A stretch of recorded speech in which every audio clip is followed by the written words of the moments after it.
estudiando el Evangelio de Mateo. Así es de que abra conmigo su Biblia, por favor, en Mateo. Vamos a terminar Mateo capítulo 16. Y este versículo, este texto de Mateo 16 es increíblemente importante. Lo hemos venido hablando.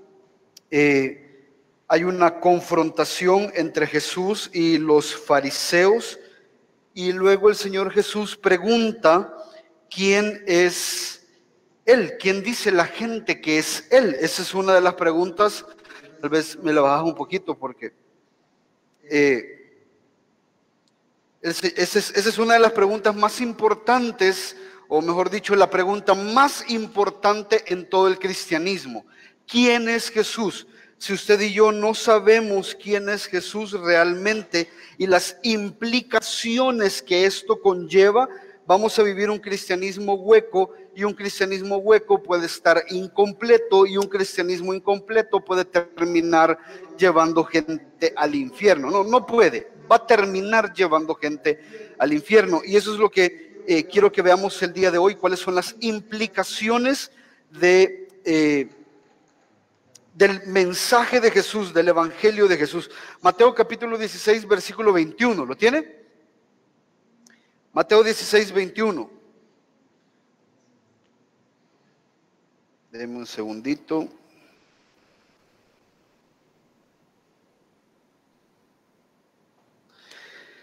Mateo capítulo 16, versículo 21, vamos a leer hasta el 28, dice la palabra. Desde entonces, ¿qué?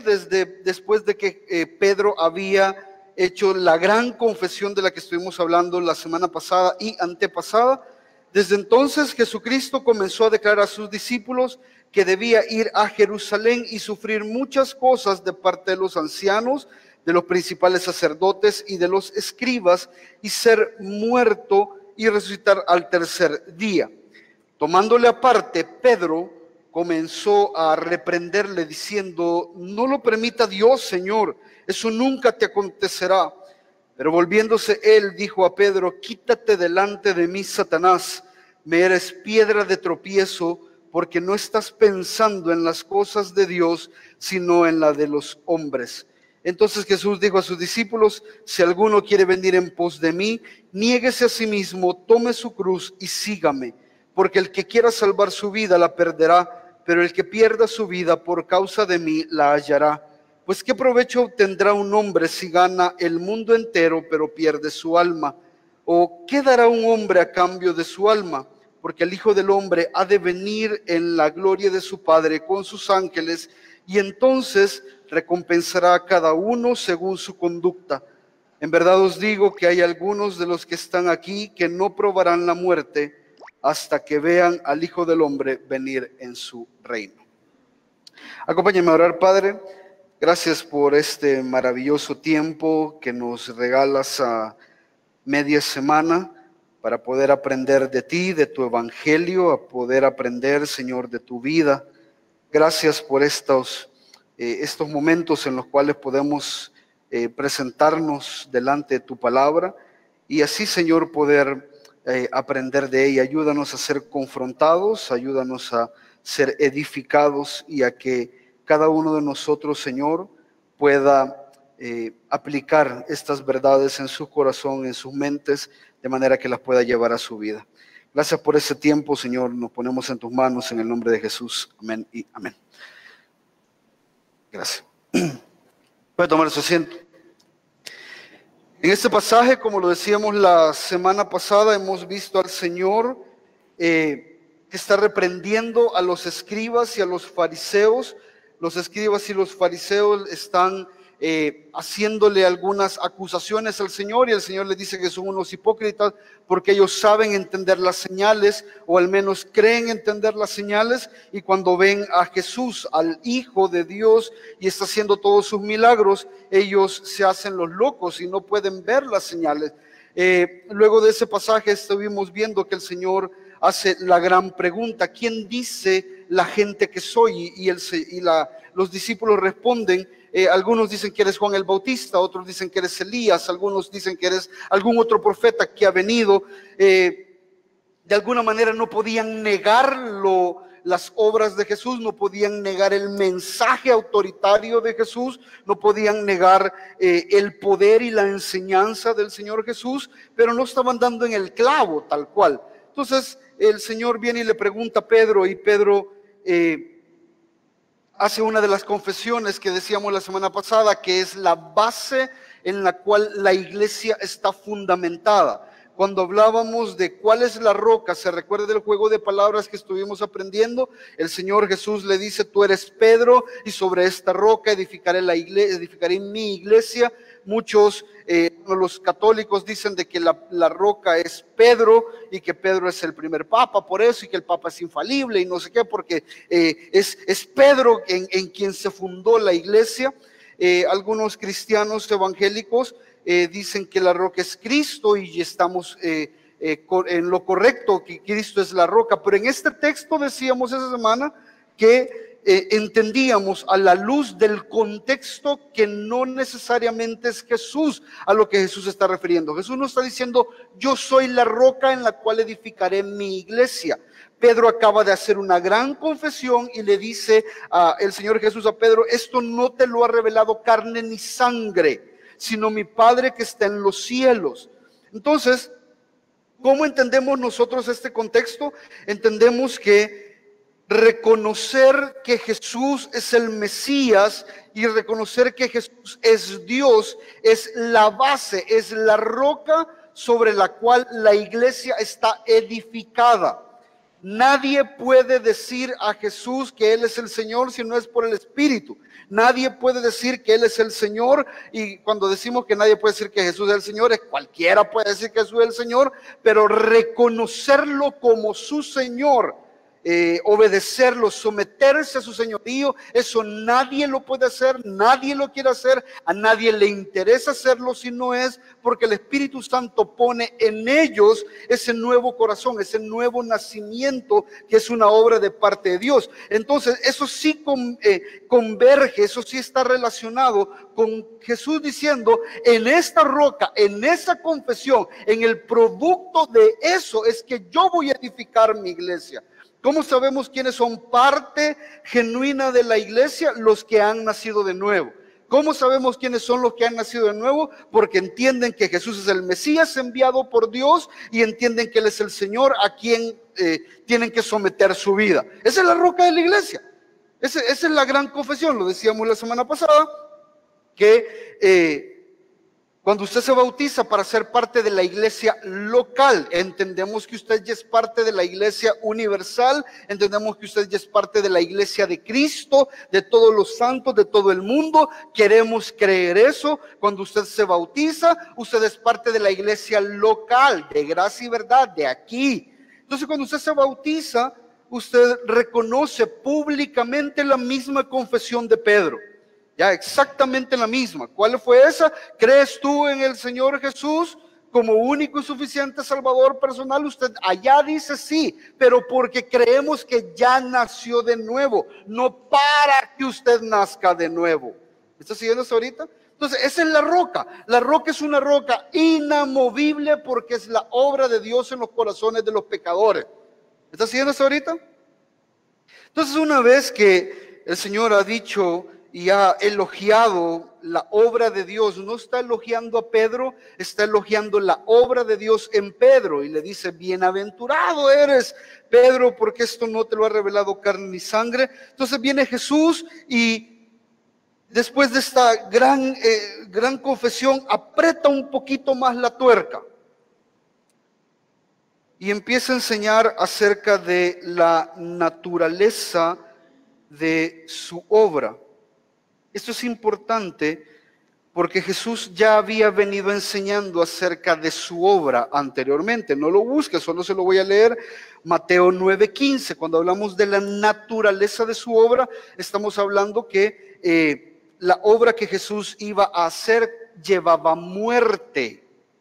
Esa es la idea. En la mente de los judíos, como ya lo vamos a ver, en la mente de los judíos ellos creían de que el Señor Jesús iba a venir a establecer un reino, pero el Señor Jesús les ha venido dando pincelazos, les ha venido dando algunos pincelazos. Mateo 9:15 les dice: ¿acaso los acompañantes del novio pueden estar de luto mientras el novio está con ellos. Vendrán días cuando el novio les será quitado y entonces ayunarán. Ya el Señor había dicho, cuando le dice, ¿por qué tus discípulos no ayunan? Tus discípulos comen, recogen espiga, trabajan sábado. Entonces viene el Señor y le dice, ¿por qué van a ayunar si ellos están de fiesta? El novio está con ellos, pero llegará un momento en que les será quitado, les será arrebatado. Eso es una idea de algo violento lo que va a acontecer. Entonces ya el Señor Jesús les estaba diciendo que ellos no pusieron mucha atención en estas palabras. Esa es otra cosa. Mateo 12:39 dice, una generación perversa y adúltera demanda señal, y ninguna señal les será dada sino la señal de Jonás el profeta. ¿Cuál es la señal de Jonás el profeta? Que Jonás murió. Jonás murió. Claro, nosotros en la historia lo vemos que no murió, pero ¿quién sale vivo de la boca de un pez, hermano? ¿Quién se lo traga un pez y se lo lleva al fondo del mar, a las profundidades, y pasa ahí 3 días y no se muere? ¿A quién le pasa eso? De hecho, si en algún momento logramos estudiar el libro de Jonás acá en la iglesia, Jonás dice que él había muerto, pero que el Señor le devolvió la vida. Entonces él estaba muerto, y aquí está hablando que la misma señal de Jonás, que era estar 3 días, como estuvo Jonás en el vientre del monstruo marino 3 días y 3 noches, así estará el Hijo del Hombre 3 días y 3 noches en el corazón de la tierra. Ya el Señor había dicho que él tenía que morir. Mateo 16:4, hace un par de versículos atrás, dice, una generación perversa, adúltera, busca señal, y señal no será dada, sino la señal de Jonás. Pero aquí, en este texto, en este pasaje, el Señor está siendo un poco más explícito, regular, está siendo un poco más contundente en cuanto a la necesidad de que ellos hagan una relación entre la obra que Él vino a hacer y su muerte. Él no solamente vino en su momento a sanar y a resucitar muertos y esas cosas, no, Él vino a morir, ese es el propósito.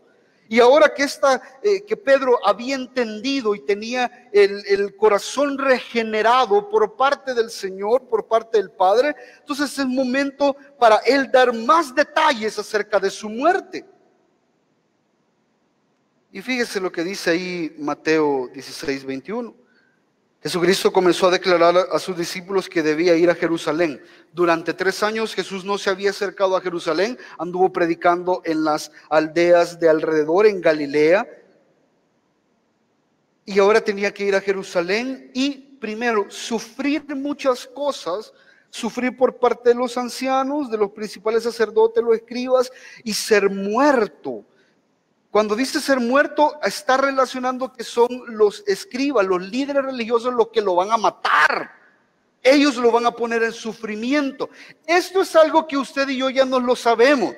Cualquier cristiano, cualquier persona que ha nacido en un contexto religioso sabe que los judíos, los líderes religiosos, Poncio Pilato y todo, el sumo sacerdote, Caifás y Ananí, no sé qué, todo eso, mataron al Señor. Eso ya lo sabemos. Eso usted y yo ya lo sabemos, pero el problema es de que esta gente no lo sabía. Esta gente estaba escuchando en este momento que su maestro, el Mesías, que acababan de reconocer como el gran libertador de Israel en ese tiempo, iba a ser muerto por los líderes religiosos que se suponía que tenían que haberlo recibido. Y aquí yo quiero que usted me entienda algo, que esto es parte del Evangelio y es bien curioso. Nuevamente el Espíritu Santo vuelve a hacer lo mismo. Vamos a hablar de esto hoy y vamos a reforzarlo el día domingo, en Éxodo capítulo 5. No es algo que yo escojo, es algo que el Espíritu Santo quiere recordarle a usted una y otra vez. Una y otra vez. Las cosas no van a salir como usted espera. Tener expectativas temporales, haberse creado expectativas humanas, haber pensado, haber creado con nuestra propia sabiduría, tratar de entender los planes del Señor es inútil. Es inútil. Usted va a pasar días desvelándose creyendo que usted tiene que entender al Señor, y muchas veces usted no lo va a entender porque el Señor hace las cosas al revés. Esa es la paradoja del Evangelio. La palabra puede ser clara, y eso es algo que yo quiero que usted se grabe. La palabra puede ser clara, puede ser explícita, pero muchas cosas no tendrán lógica en la sabiduría humana. Eso es lo maravilloso del Evangelio. Desde el primer sermón, ¿se recuerda cómo empieza el primer sermón? El primer sermón de Jesús. Bienaventurados los que lloran. Bienaventurados los que sufren, bienaventurados los que tienen hambre, bienaventurados los que tienen sed, bienaventurados los que son perseguidos, porque ellos heredarán el reino de los cielos. Nadie se esperaba ese mensaje. Nadie, la gente se esperaba un mensaje. Todos aquí por sus esfuerzos, por las cosas que ustedes están haciendo, por las cosas que ustedes han logrado, Dios los va a utilizar. Y aquí dice no. El Señor viene a darle vuelta a esto. Los primeros serán los últimos y los últimos serán los primeros. El que quiera ser grande, que se ponga a servir. Claro, nosotros lo hemos agarrado hasta en los lugares seculares, ¿verdad? Porque usted quiere ser líder, el líder es el servidor de todos, que no sé qué, sí, pero eso no es un tema de liderazgo. Ese es el principio del reino. Son principios del reino. Ahora, ¿por qué a nosotros no nos cae lógica? Y quiero que usted me entienda algo antes de ya entrar al texto.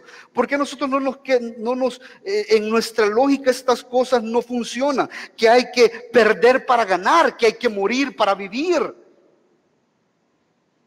Porque es que nuestra mente está configurada a partir de conceptos del mundo. Y el mundo está caído, el mundo está deteriorado, distorsionado de lo que Dios pretendió desde un principio. ¿Está siguiendo eso ahorita? Entonces, cuando el Señor Jesús viene a decir no nuevos principios, pero los principios que rigen el reino, a nosotros se nos hace una locura. Porque nunca hemos vivido bajo esos principios. Que ustedes le den una cachetada y usted tiene que poner la otra. Ese es un principio ilógico en nuestro contexto. Es un principio absurdo. Que usted tenga que perdonar 70 veces 7. Es un principio absurdo. Pero fueron los principios eternos del reino. Son las verdades por las cuales el reino ha estado fundamentado desde la eternidad. ¿Me está siguiendo lo que estamos hablando? Entonces, ¿por qué nos crea un gran conflicto en nuestra mente? Porque los conceptos que tenemos están distorsionados. El mundo nos ha informado a nosotros. Y lastimosamente hoy en día hasta las iglesias, los predicadores nos han distorsionado los conceptos acerca de Dios. Y de eso vamos a hablar también el domingo. Cuando nosotros venimos acá a la iglesia y nos encontramos con el Dios de la Biblia, usted tiene 10 años de ser cristiano y se topa con el Dios de la Biblia, es un gran choque. Pero el Dios de la Biblia siempre estuvo ahí. Esas verdades siempre estuvieron ahí. El problema es que el Dios que te informaron no es el Dios de la Biblia, es el Dios que a tu pastor le gustó formar en la mente de los congregantes. Ese es el problema. Entonces el Señor empieza a apretar estas tuercas. Y el primer punto es hacerles ver que la crucifixión del Mesías y el mensaje del Evangelio están internamente relacionados, íntimamente relacionados. No puede haber una cosa sin la otra. Hay iglesias que hablan mucho de Jesús, pero no hablan de la cruz de Cristo. Y la cruz de Cristo es justamente la razón por la que Cristo vino a morir. Esa es parte de la obra. Mira lo que dice el 16:21. ¿Me está siguiendo hasta ahorita? Dice, desde entonces Jesucristo comenzó a declarar a sus discípulos que debía ir a Jerusalén y sufrir muchas cosas de parte de los ancianos, los principales sacerdotes, los escribas, y ser muerto y resucitar al tercer día. Los discípulos, al escuchar esto les fue una gran crisis. Sin duda que estos detalles que ellos estaban comenzando a escuchar no cuadraban en sus mentes, no cuadraban en sus expectativas. ¿Y sabe por qué no cuadraban? Entonces, estos son los detalles perturbadores que Jesús les dio. El primero es el lugar. Jerusalén es el lugar de que los profetas siempre anunciaron, donde el Mesías iba a reinar. Desde ahí, desde Sión saldrá la ley, dice el Salmo. Los profetas hablaron tanto de Jerusalén. Entonces la idea de que Jesús fuera a Jerusalén era una idea de alegría en el contexto o en la mente del judío de este tiempo. Pero el Señor Jesús les dice: no, durante 3 años hemos andado aquí predicando alrededor de Jerusalén, y en este momento que yo llegue a Jerusalén voy a tener problemas con los líderes religiosos y ellos me van a matar. ¿Me está siguiendo la idea? Jerusalén, que es la ciudad santa. Aquel corito que cantamos: yo me alegré con los que me decían, a la casa de Jehová ir. La casa de Jehová no era cualquier iglesia que estaba en una esquina. Esa no era la casa de Jehová. La casa de Jehová solo era una, y era el templo que había sido construido y que estaba en Jerusalén. Solo ahí se podían ofrecer sacrificios, no en otro lugar. La ciudad de Jerusalén tenía una perspectiva importante y la sigue teniendo. Pero hermenéuticamente nosotros entendemos y hablamos de esto, que lo que los profetas profetizaron, valga la redundancia, no estaba completo. Hacía falta nueva revelación. Una revelación que continuara lo que el Mesías iba a venir a hacer. Mateo 24, más adelante lo vamos a ver, qué es lo que va a pasar en los últimos días. ¿Ya? Y lo vamos a estudiar, pero la idea era que Jerusalén era un lugar donde el Mesías iba a ser bien recibido. De hecho, eso es lo que decía el profeta Ezequiel, o Zacarías, Ezequiel. He aquí tu rey viene montado en una asna, en un pollino. ¿Ya? Estoy más que seguro que cuando los discípulos llegaron con Jesús a Jerusalén y vieron esas multitudes de personas cantando y diciendo: Hosana, Hosana al Hijo de David, Hosana al que viene en el nombre del Señor. Ese es un salmo de salvación. Estoy más que seguro que los discípulos tuvieron una esperanza y dijeron: no, ¿te acordás aquello que nos dijo el Señor que lo iban a matar? No, no lo van a matar, mira cómo lo están recibiendo. Porque eso es lo que se esperaba. Hosana, bendito el que viene en el nombre del Señor. Esa es parte de una profecía del Salmo. Entonces, decirles que ese lugar se iba a convertir en el lugar de su muerte, para ellos fue totalmente chocante. ¿Está siguiendo lo que estamos hablando? Luego los verdugos. ¿Quiénes iban a ser los verdugos? ¿Quiénes iban a administrar estos sufrimientos? ¿Quién iban a ser los culpables de ese sufrimiento? Los líderes, los religiosos. Y póngase en el contexto de ellos. Muchos de estos líderes religiosos, cuando hablan de los líderes religiosos, los discípulos están hablando de lo que comúnmente se le llama el Sanedrín. El Sanedrín eran 70 ancianos que tomaban las decisiones religiosas en el pueblo, en todo el pueblo de Israel. Entonces cuando dice esto, el Sanedrín es lo que lo van a matar. Para el judío el Sanedrín era la autoridad máxima, era la autoridad de reverencia. Muchos de esos discípulos, estoy más que seguro, que aprendieron a los pies de más de algunos de esos sacerdotes. Eran sus maestros, eran sus líderes de sinagoga, eran sus pastores. Y ahora que el Señor Jesús les dice: estos que les enseñaron a ustedes teología son los que me van a matar a mí. Estoy de acuerdo, estoy más que empático con Pedro. Cuando Pedro les dice: Señor, en otras palabras, Señor, mira, ¿y por qué no mejor los ganamos a Cristo? ¿Por qué no mejor los evangelizamos y que ellos entiendan lo que nosotros entendemos? Y así nos evitamos todo este rollo de que vos te vas a morir. Pero ese no era el punto. El Señor no estaba informando, el Señor no estaba dando una sugerencia de lo que podía suceder. El Señor estaba diciendo lo que iba a acontecer. Y esos eran los verdugos. Y además muchos sufrimientos. Y esto a mí no sé por qué por qué esto les parece extraño. Y póngame atención con esto. Porque hay un principio de vida cristiana. Póngame atención con esto. Cuando las cosas en su presente no tengan sentido, mire para atrás. Ese es un principio de vida cristiana. No sé si lo dice algún teólogo, pero eso es lo que yo hago. Cuando cosas en mi vida no tienen sentido, yo veo para atrás, y no para buscar una respuesta a lo que está pasando aquí, sino para ver las veces que Dios ha sido fiel. Yo veo para atrás. Y eso es lo que les faltó a estos discípulos. Estos discípulos, en vez de ver para atrás, empezaron a preocuparse por el futuro y por esta nueva información que habían recibido. ¿Saben qué es lo que hubiese acontecido si ellos hubiesen visto para atrás? ¿Qué hay para atrás? Isaías 53. Isaías 53, el profeta ya había dicho que el siervo de Jehová iba a ser un varón de dolores, experimentado en quebranto.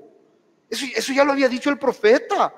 Eso es algo que ellos ya sabían, ya entendían. Pero en vez de ver para atrás, se turbaron, porque no era posible.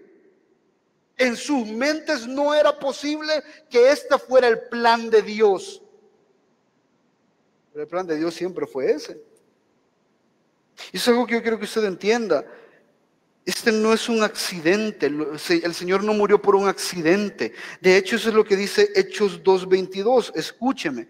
Hechos 2:22 dice: varones israelitas. Este es el apóstol Pedro predicando en su primer sermón, y dice: varones israelitas, escuchad esta palabra. Jesús el Nazareno, varón confirmado por Dios entre vosotros con milagros, prodigios, señales que Dios hizo en medio vuestro a través de él, tal como vosotros mismos sabéis, a este entregado por el plan predeterminado y el previo conocimiento de Dios.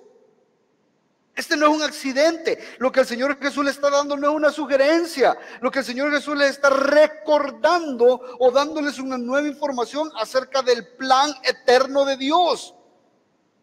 Nuevamente volvemos a tocar los decretos de Dios. Dios ya tiene decretado todo, nada se sale de su manga, nada, él nada se viene inventando según la respuesta que nosotros vamos dando. Él ya tiene todo predeterminado. Isaías 53, el que le estaba hablando, dice: quiso el Señor quebrantarle. Ese es un texto que está en Isaías 53, en la Biblia del judío.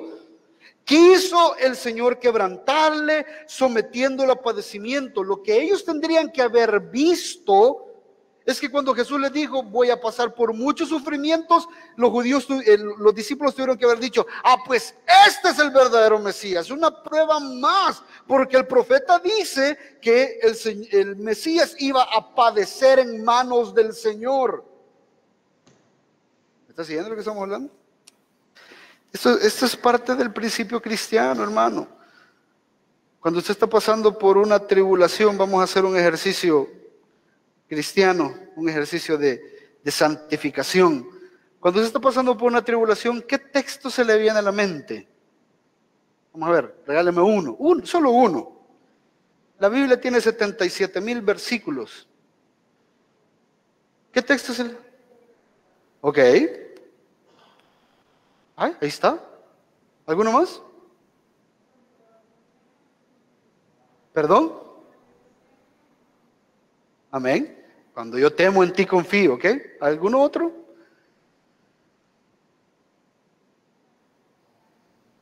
No me asusten, hermano. Fíjense, es importante porque les estoy haciendo la relación. Esto ya había sido revelado 700 años atrás. Si los discípulos, al escuchar que Jesús iba a padecer muchas cosas, se hubiesen acordado de Isaías 53, su corazón se hubiese llenado de paz, se hubiese llenado de tranquilidad. Todo está conformado en el plan eterno de Dios. Si Pedro se hubiese evitado que le dijeran Satanás. Pero como no recordó la escritura, ¿qué fue lo que sucedió? Después de haber puesto a Pedro en un buen lugar de privilegio, lo tiraron al suelo y lo humillaron. Eso es lo que nos pasa a nosotros. Cuando no recordamos los textos, las palabras que Dios ha establecido. Si pasamos por una situación difícil, todo lo que le pasa a los hijos de Dios es para bien.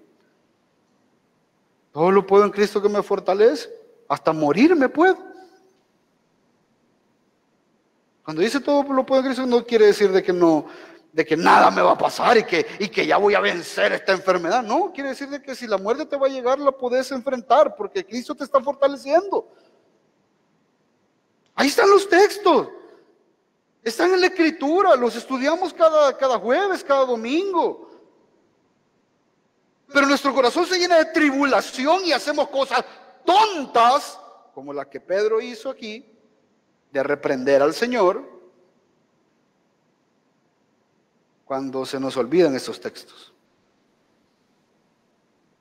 Echamos la culpa al Señor cuando se nos olvidan los textos. ¿Está siguiendo lo que estamos hablando? Nos angustiamos cuando se nos olvidan los textos. Y mucho más cuando no los creemos. Eso es más pecado todavía. Una cosa es que la mente le falle y otra cosa es que usted sea un rebelde y un incrédulo. No os afanéis por el día de mañana, cada día su propio afán. El Padre sabe de qué tenés necesidad. Los pajaritos, mira cómo no trabajan y no comen. Las plantas, nunca ni Salomón se vistió tan bonito como ellos. Cada día su propio. Ay, pues sí, no, pues sí, eso yo lo sé. Si yo sé que hay que confiar en Dios, hay que confiar. Esa es rebeldía. Eso es incredulidad. Y la incredulidad te puede mandar al infierno. ¿Estás siguiendo lo que estamos hablando?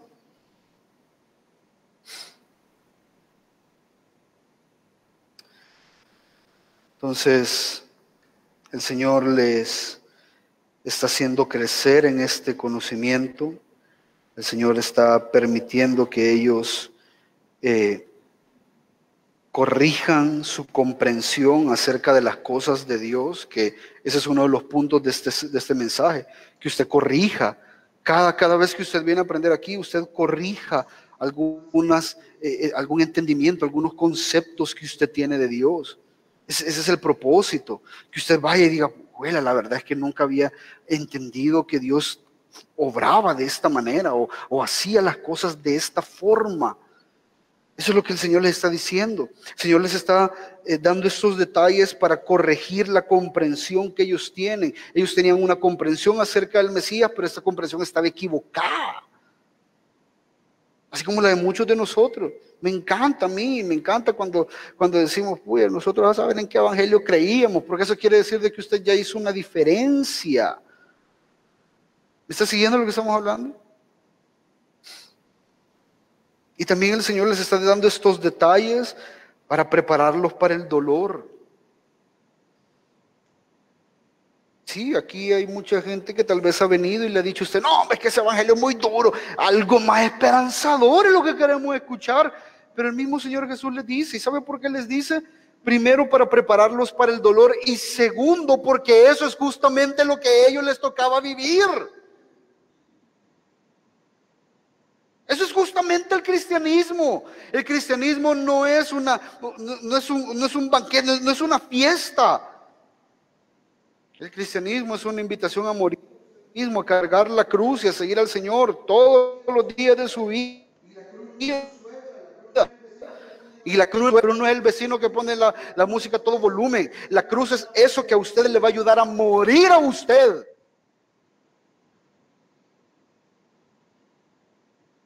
Esa iba a ser la labor principal de los discípulos. Por eso es que es importante que entendamos la centralidad de la cruz. Que entendamos la centralidad de lo que pasó en la cruz. El apóstol Pablo en 1 Corintios 2:2 dice, nada me propuse saber entre vosotros excepto a Jesucristo y a este crucificado. Hay una verdad acerca de Jesús y hay una verdad acerca de la cruz. ¿Cuál es la verdad acerca de Jesús? Que Él es el Hijo de Dios, el varón perfecto, el Mesías que Él había prometido. ¿Cuál es la verdad acerca de la cruz? Que ese era tu lugar. Ese era tu lugar. Ahí tenías que estar tú, y ahí tenía que estar. Somos inmerecedores de todo lo que tenemos. Merecemos el infierno, merecemos la cruz, merecemos la ira de Dios. Eso es una predicación cruzcéntrica. Cuando nos recordamos que ese es el lugar que a nosotros nos correspondía.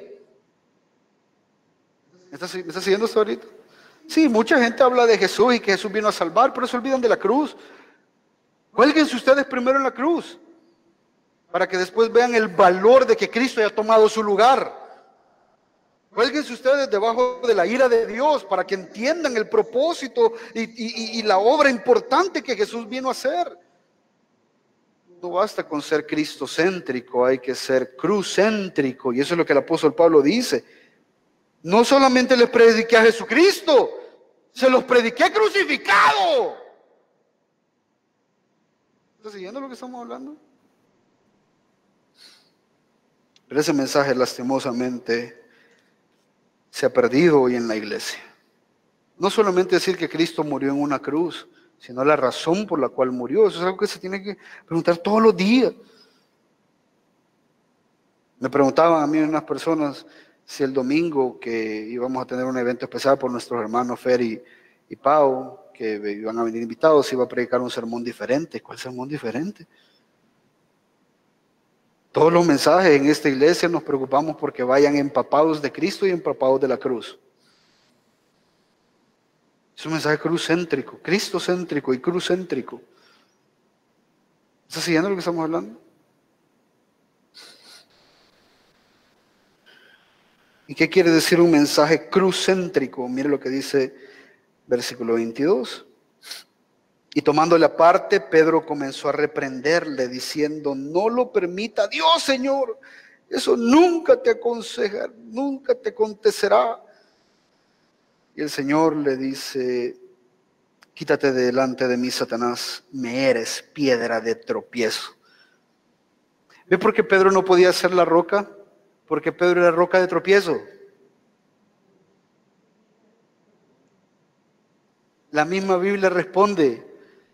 Cuando se lee, no, es que Pedro es la piedra. Sí, es la piedra de tropiezo. Pedro es la roca, sí, de tropiezo. Y el mismo Señor Jesús lo declaró. El Señor no se podía estar confundiendo. No le puede decir: Pedro, tú eres la roca en la cual edificaré mi iglesia. Oye, Pedro, no, si seguís así, sos de tropiezo. Ponete claro, Pedro. Ponete claro, porque estoy confiando en vos. Eso no le puede haber dicho eso. ¿Me estás siguiendo lo que estamos hablando? ¿Difícil?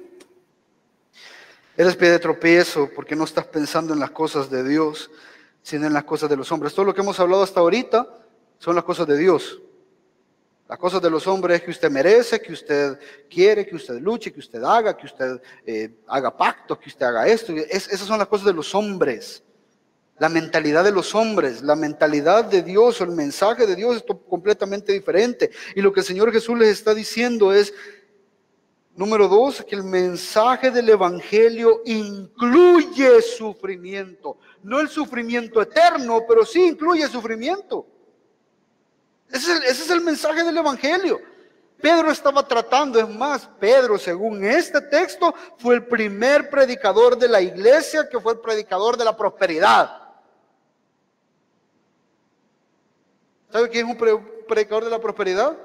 No sufra tu mejor vida hoy. Hoy que estás en Cristo, todas las cosas te van a salir bien. Ese fue Pedro. Y le predicó ese evangelio a Jesús. Y dijo: no, Señor, ¿cómo te pones a creer? Jamás eso te acontezca. Cállate, toco madera. Dios guarde. Eso no puede ser. ¿Cómo te pones a creer que el Mesías va a sufrir? Eso es ilógico. Si sos un hijo de Dios, te tiene que ir bien. Si sos un hijo de Dios, Dios te va a sanar. Si sos un hijo de Dios, las cosas te van a salir como, te van a ir abriendo puerta tras puerta tras puerta. Si sos hijo de Dios, Dios va contigo. Ese es el mensaje que escuchamos. una y otra vez en la mayoría de las iglesias. Ese es el mensaje que el Señor Jesús reprendió. No es el mensaje que el Señor Jesús aceptó, reprendió el mensaje, porque la idea, y el mismo Señor lo dice más adelante, yo voy a llevar una cruz, voy a morir, y ustedes también tienen que morir. Ustedes también tienen que llevar una cruz. Pero lo que Pedro le estaba diciendo, no queremos sufrir. Ese no es el mensaje que estábamos esperando. El mensaje que nosotros estábamos esperando era que Dios iba a mandar a un Mesías, el cual nos iba a liberar de todos los problemas de los romanos y nos iba a entregar reino y nos iba a entregar la tierra que el Señor tanto nos había prometido. Eso es lo que nosotros esperamos. Un rey que nos traiga felicidad, que nos traiga alegría. Y si eso te pasa a vos, eso fue la mente de Pedro, tal vez en eso sí pegó. Si eso te pasa a vos, ¿qué van a hacer con nosotros? Entonces, no, Señor, eso que ni te acontezca.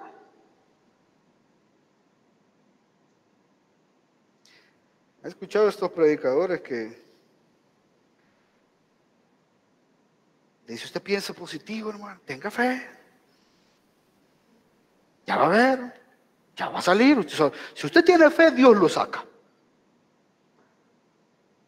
Jesús estuvo en el huerto de los olivos con la mayor fe, eso es lo que dice Hebreos, que viendo Jesús el resultado de su obra con fe, caminó hacia la cruz, a morir. Eso es lo que dice Hebreos, parafraseado.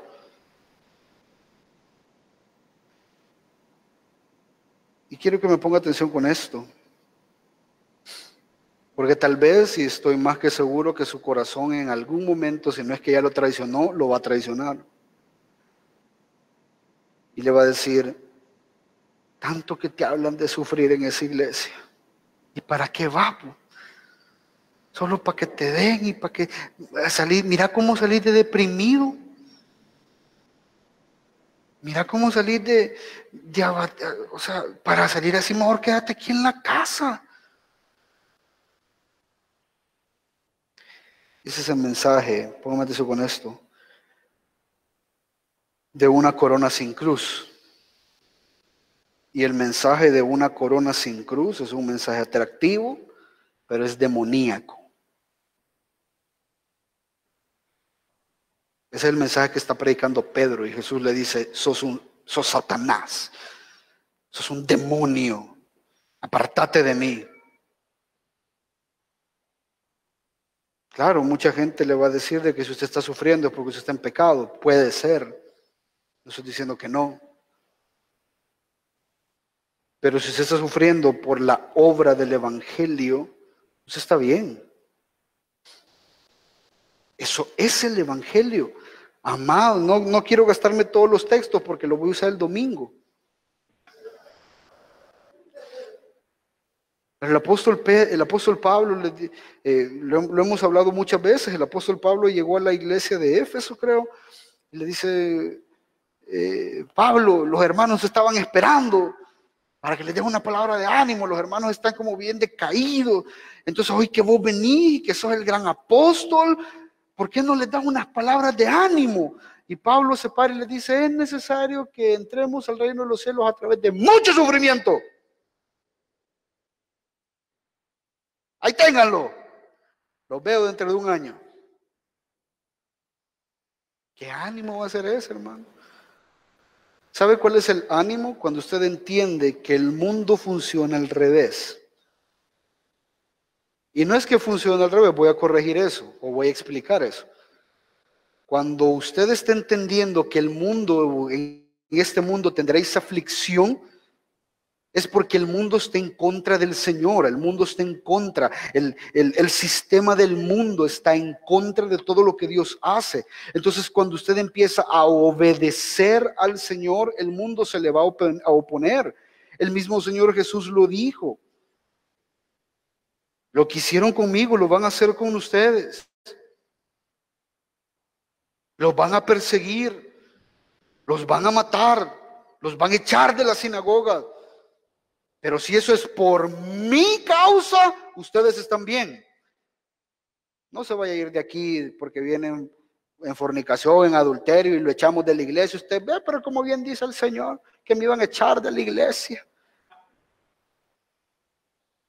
¿Se cumple la palabra en mí? No. Si te están echando por ser obediente a la Escritura, si te están persiguiendo, si estás perdiendo cosas por ser evidente, por ser obediente a la Escritura, es porque estás cargando tu cruz y vas camino a la corona. El problema es que muchos predicadores, para hacer atractivo el mensaje, quitan la cruz del panorama y solo te ofrecen la corona.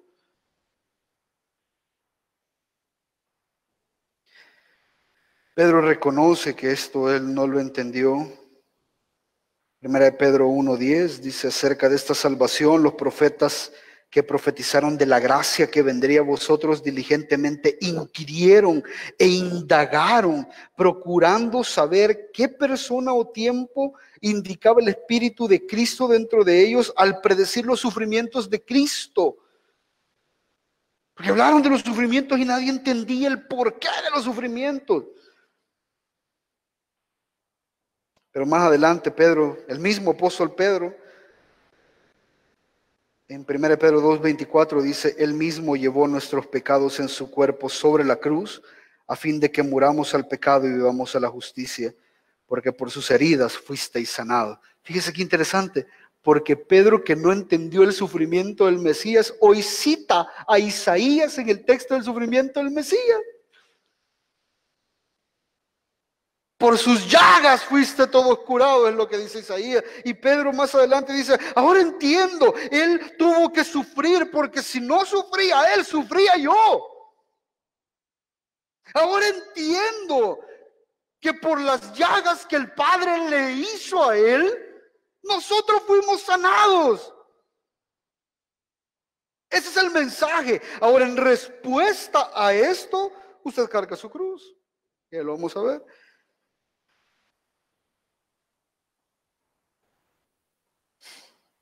Entonces, ¿qué tenemos que entender de esto? ¿Me está siguiendo hasta ahorita, iglesia? ¿Qué tenemos que entender de esto?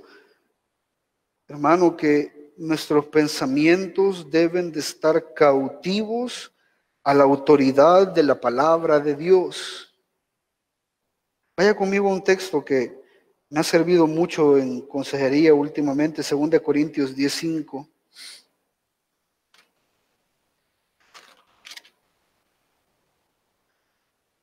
Segunda de Corintios 10:5.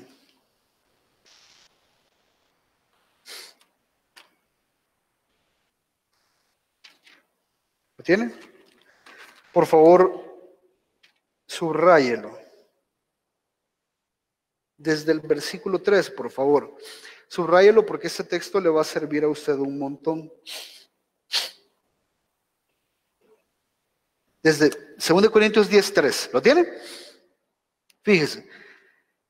Pues aunque andamos en la carne, ¿ya? Eso no quiere decir que andamos en pecado. Eso quiere decir de que andamos en un cuerpo débil, inclinado al pecado. Aunque andamos en la carne, no luchamos según la carne. No luchamos con armas carnales. Fíjese lo que dice el versículo 4. Porque las armas de nuestra contienda no son carnales, sino poderosas en Dios para la destrucción de fortalezas, destruyendo especulaciones y todo razonamiento altivo que se levanta contra el conocimiento de Dios. Hermano, si usted me pregunta a mi pastor, si usted le borraran la memoria y solo se quisiera acordar de un texto, ¿de cuál se acordara? De este. ¿Sabe lo que me está diciendo este texto a mí?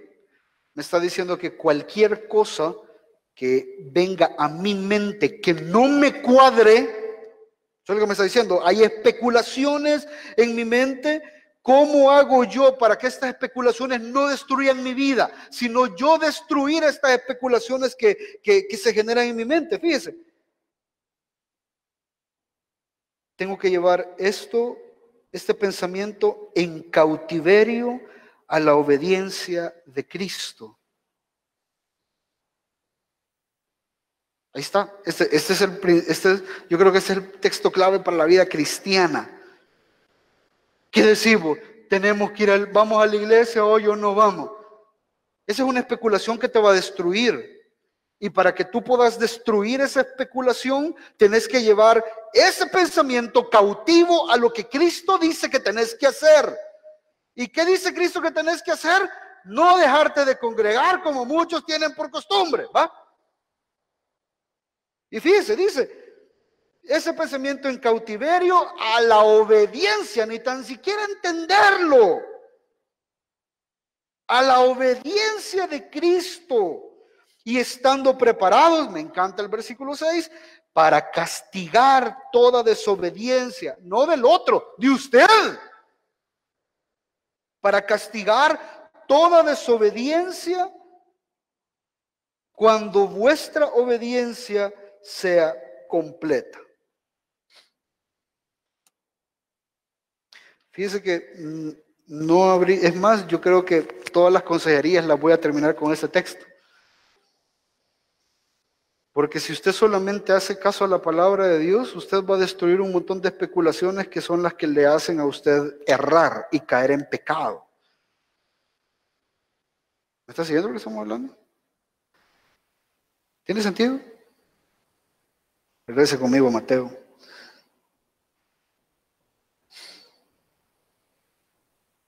Entonces, ¿qué tenemos que entender? ¿Qué es lo que el Señor está diciendo acá? Que muchas veces van a haber cosas que nosotros no vamos a entender, pero tenemos que llevarlas cautivas al pensamiento de Cristo. Porque si no las llevamos cautivas, terminamos nosotros siendo demoníacos, teniendo un mejor plan. ¿Sabe por qué el Señor Jesús le dice? Bueno, creo que ya más o menos lo tocamos. Pero ¿por qué le dice, apártate de mí, Satanás? Porque el mismo modus operandi que Satanás utilizó con Jesús en el desierto es el que Pedro estaba utilizando acá. No tenés por qué aguantar hambre, convertir las piedras en pan. No tiene por qué rechazarte la gente, tirate el pináculo del templo y si caes vivo la gente te va a creer. No tenés que pasar por esos sufrimientos. Hacer las cosas de esta manera y vas a ver que la gente te va a querer. ¿Estás siguiendo lo que estamos hablando? Y número 3, 16:24. Ya hemos hablado de esto, no lo voy a desarrollar todo. Pero Mateo 16:24 dice, entonces Jesús dijo a sus discípulos, si alguno quiere venir en pos de mí, niéguese a sí mismo, tome su cruz y sígame. Porque el que quiera salvar su vida la perderá, pero el que pierda su vida por causa de mí la hallará. ¿Qué provecho obtendrá un hombre si gana el mundo entero, pero pierde su alma? ¿O qué dará un hombre a cambio de su alma? Porque el Hijo del Hombre ha de venir en la gloria de su Padre con sus ángeles, y entonces recompensará a cada uno según su conducta. En verdad os digo que hay algunos de los que están aquí que no probarán la muerte hasta que vean al Hijo del Hombre venir en su reino. Aquí Jesús deja establecido nuestra labor en el Evangelio, y no solamente la labor, sino también el patrón de nosotros a seguir en el Evangelio. Este es el Evangelio. Si usted ha nacido, ¿cómo sabe, pastor, cómo sé yo si ya nací de nuevo? ¿Tenés ganas de morir a ti mismo? No estoy diciendo que estás muriendo, eso es bien difícil, es algo que tenemos que hacer todos los días. Pero pastor, ¿cómo sé yo si ya nací de nuevo? ¿Estás muriendo? ¿Quieres morir? ¿Tenés el anhelo, el deseo de abandonar el pecado? Porque si tenés ese deseo, si tenés ese anhelo, ningún pecador que no haya nacido de nuevo lo tiene. ¿Tenés el deseo de cargar tu cruz? ¿Tenés el deseo de obedecer a Cristo? ¿Tenés ese deseo? No te voy a decir que usted ya se bautizó. Sí, hombre, hermano, te ya bautizó. Deja de andar pensando en eso. Confía en el Señor y punto. Es absurdo. El mismo Señor dice que tienen que haber ciertos frutos. Aquellos que han nacido de nuevo, el Padre les trabaja en ellos para dar fruto a través del Espíritu Santo, y el que no da fruto será cortado, dice la Escritura. De hecho hay una parábola de un hombre que tiene un palito por ahí, que el Señor, el dueño le dice que lo va a cortar, y el que lo sembró le dice, no, no lo cortes todavía, esperemos el otro año, en la otra cosecha. Si no da fruto por la otra cosecha, entonces te lo echas. ¿Está siguiendo lo que estamos hablando? ¿Cuál es el mayor fruto que nosotros podemos tener? O mejor dicho, el primer fruto que usted y yo podemos tener es querer cargar la cruz. Porque ese es el evangelio. Ese es el evangelio. No hay otro evangelio. No hay otro evangelio. El evangelio de Jesús es que Él fue a la cruz para morir por ti, para que tú no recibieras la ira del Padre, pero mientras llegas a la gloria del Padre, tenés que cargar una cruz aquí. No para ser salvo, sino porque ya Cristo murió por ti. Y como el maestro fue a una cruz y murió, sus discípulos hacemos lo mismo. Los discípulos queremos parecernos al maestro. Los discípulos queremos ser semejantes a nuestro maestro, hacer todo lo que el maestro hizo. Y si el maestro fue voluntariamente a la cruz, usted y yo tenemos que tener el deseo de hacerlo voluntariamente también. Por eso no dice, carguen la cruz que se les ha puesto. No, tómenla. Es un deseo que viene de ustedes. Es un deseo que está en nosotros. Tomen su cruz, niéguese a sí mismo y sígame.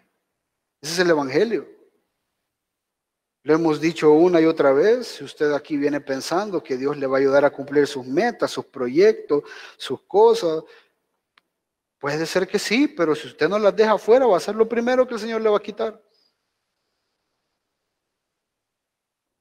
¿Me está siguiendo? Al Señor se viene abandonándolo todo. Porque si Él te ha salvado y no lo querés abandonar, te lo va a terminar quitando. Ese es el evangelio. El evangelio tiene una puerta estrecha. Y en la puerta estrecha, lo decíamos siempre en Mateo, en la puerta estrecha no cabe nada, solo tú. No caben tus sueños, no caben tus anhelos, no caben tus deseos, no caben tus ilusiones, no cabe nada de eso, no caben tus planes. Cuando venís a Cristo, todos los sometés a Él. Y si Él te los quiere dar, gloria a Dios. Pero si quiere que los abandones y los deseches y los tengas por perdido, por basura, por excremento, eso es lo que tienes que hacer. Ese es el evangelio. Pastor, mire, yo vengo a la iglesia porque pues sí, no sé si tal vez el Señor quiera sanarme, hermano. De que puede, puede. De que quiera, no sé. Pero que tenés que estar aquí, tenés que estar aquí. Ese es el evangelio. Pastor, qué duro el evangelio. ¿Y quién dice que ha sido fácil? Tal vez si esto te hubieran predicado hace 10 años, ya estuvieran más o menos acostumbrado.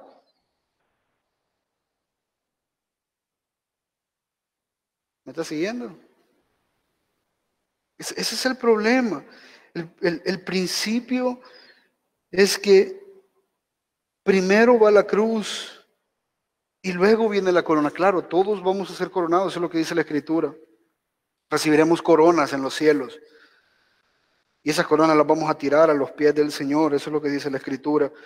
Pero para poder ganar esa corona, para poder tener acceso a esa corona, usted tiene que cargar su cruz.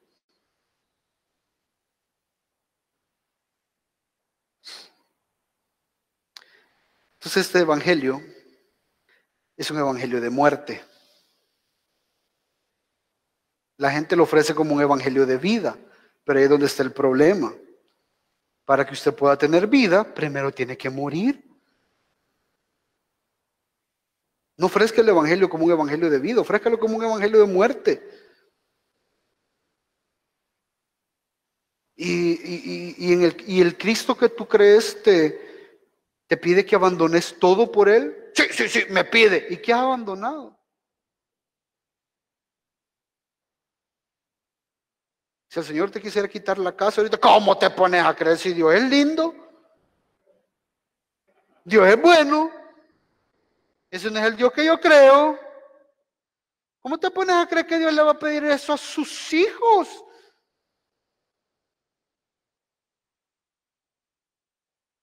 Dios te quita lo temporal y lo material para poderte hacer crecer en lo eterno y celestial. No para darte algo mejor, ya lo hemos hablado en muchas ocasiones, pero lo volvemos a tocar porque aquí está el Evangelio. El que quiera venir en pos de mí, niéguese a sí mismo, entienda que es un miserable, entienda que no vale nada, entienda que no merece nada. Y cuando el Señor le dé alguito, se va a sentir bien agradecido.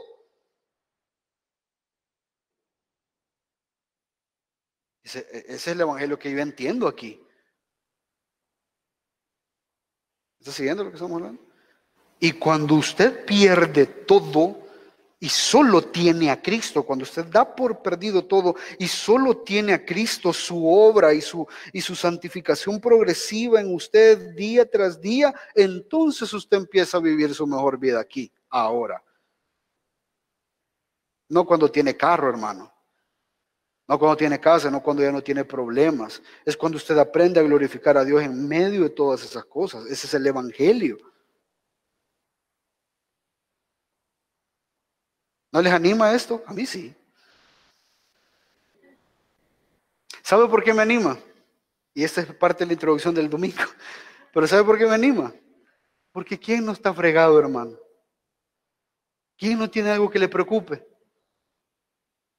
¿Quién no está enfermo de algo? ¿Quién no tiene una situación difícil en su vida?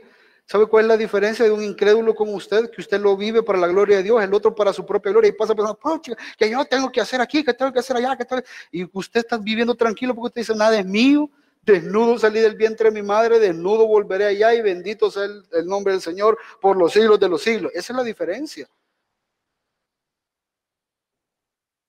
Mientras usted se sigue quitando la vida de todo lo que tiene, lo que no tiene, cuidando aquí, usted dice, no, a mí el Señor me cuida. Y lo que el Señor me da es lo que tengo y suficiente. Y si me quiere dar más, gloria a Dios. Y si me lo quiere quitar, pues gloria a Dios también. Eso es lo que a Él le glorifica. Ese es el Evangelio.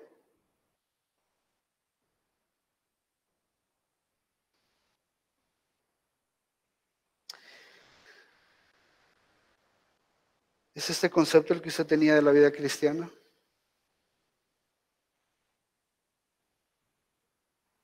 Porque si no es este, arréglelo. Arréglelo. ¿Sabe por qué lo tiene que arreglar? Regrese conmigo ahí a Mateo. Si esta no es la vida cristiana que estás viviendo, ¿qué provecho te trae? Si no estás viviendo tu vida para Cristo, cargando tu cruz y negándote a ti mismo, ¿qué provecho te trae? Eso es lo que dice ahí. ¿Qué provecho obtendrá un hombre si gana el mundo entero pero pierde su alma? Cualquiera que esté luchando por ganar su vida, la va a perder.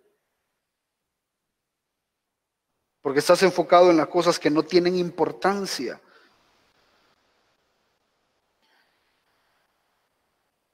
Versículo 27. Y esa es la parte crítica.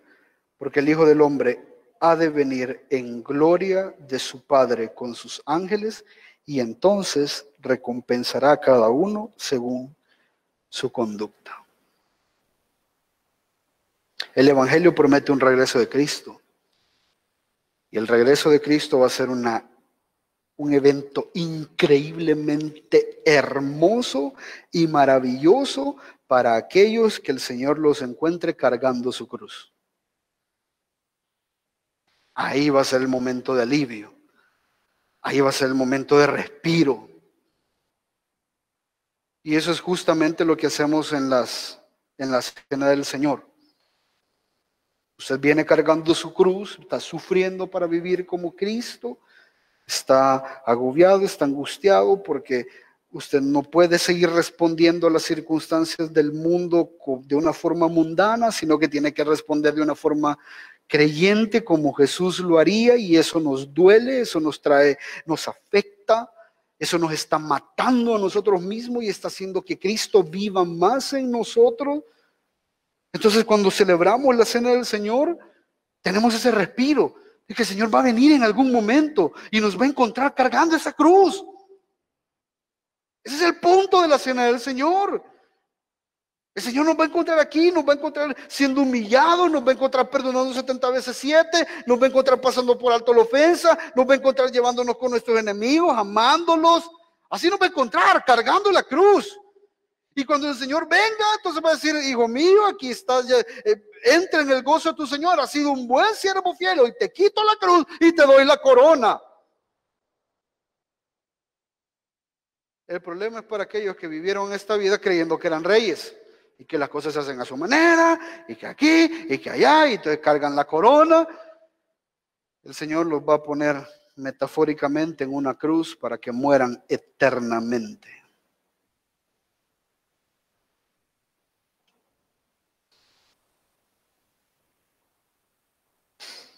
¿Está conmigo hasta ahorita? ¿Ese es el concepto de la vida cristiana que tiene? Si este es, gloria a Dios, hermano, siga ahí, cargue su cruz, dele con todo. Vamos bien, bien fregados, pero vamos bien. Pero si sigues viviendo tu vida bajo tus leyes, bajo tu regla, porque tú sos el rey que se ha puesto la corona, te espera una muerte eterna.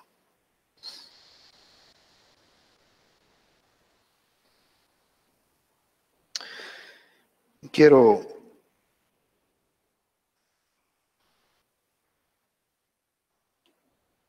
rescatar solamente algo de Pedro para que no nos vayamos con Pedro como el malo de la película. ¿Sabe lo que me gusta de Pedro? ¿Sabe lo que me gusta de Pedro? Que es igualito a usted y a mí.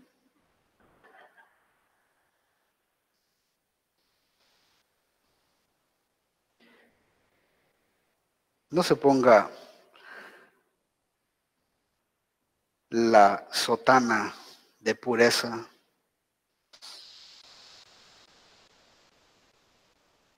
Muchas veces usted y yo también queremos aconsejar al Señor acerca de cómo llevar nuestras vidas. Muchas veces lo hemos negado también. Muchas veces no lo hemos entendido.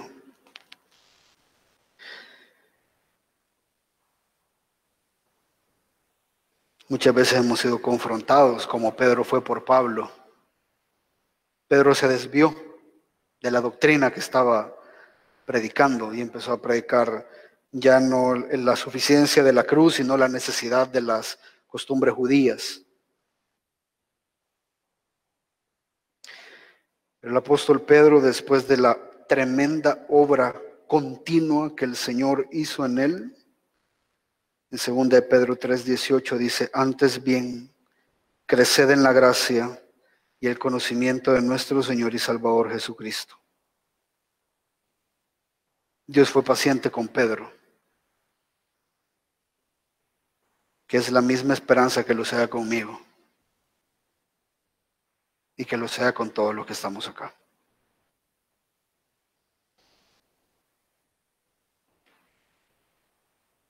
Gálatas 2:20 dice: con Cristo he sido crucificado y ya no soy yo el que vive, sino que Cristo vive en mí, y la vida que ahora vivo en la carne, la vivo por fe en el Hijo de Dios, el cual me amó y se entregó a sí mismo por mí.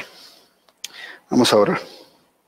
Padre, gracias por este tiempo, Señor, por tu palabra que una vez más nos has animado, nos has consolado, nos has exhortado, Señor. Nos has dado razones para seguir creyendo y confiando en tu bendita y preciosa gracia.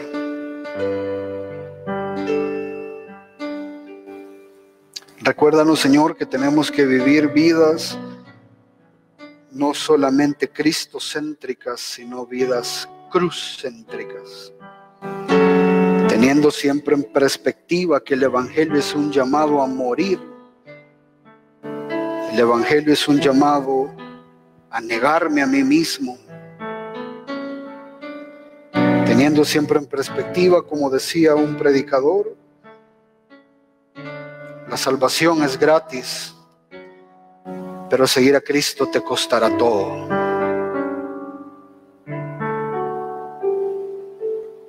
Pídele al Señor que le ayude a entregar las cosas que aún no ha entregado, a negar las cosas que aún no ha negado, a cargar la cruz que aún no ha cargado, porque esos son los requisitos para seguirle y seguirle de cerca.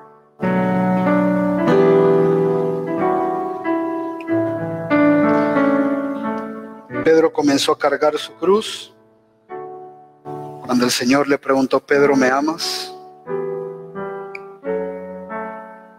Pedro le dice: Señor, tú sabes que te amo. Pedro, ¿realmente me amas? Señor, tú sabes que te quiero. Pedro, ¿me amas? Y Pedro se negó a sí mismo y dijo: no tengo la respuesta, Señor, tú lo sabes todo. Tú sabes lo que pasa en mi corazón. Si no hay sinceridad en él, rechazame. Pero si has hecho una obra, continúala. Tú lo sabes todo. Ayúdanos, Señor, a recordar esa obra tan maravillosa que hiciste por nosotros en aquella cruz. Cante con nosotros. Si pudiera ver ese amanecer, Cristo en camino, Golgota, pecador su juez, golpes por la cruel, clavos colgado en cruz, el poder de la cruz, mi pecado en Jesús, y el culpa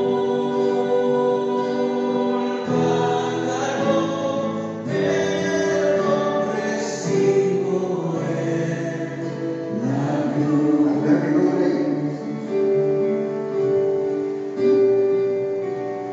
En tus llagas ver cómo escrito estoy, pues me hace libre tu aflicción. Muerto está el morir, mío es el vivir, por tu abnegado amor.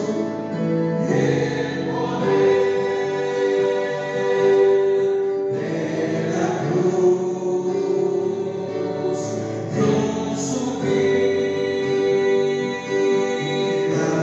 Jesús, cuánto costo de amor, pero recibo en la cruz. Esa Padre, por ese tiempo que nos permite recordar lo importante y lo maravilloso de esa cruz, donde tomaste mi lugar, donde moriste, resucitaste y ascendiste al cielo, para que nosotros, los que quedamos en este mundo, podamos vivir la vida que tú viviste y poder reflejar la gloria que tú reflejaste. Gracias, Padre, por haber enviado a tu Hijo por morir por cada uno de nosotros. En el nombre de Jesús. Amén. Gracias, amados. Hoy día que nos ponemos en pie.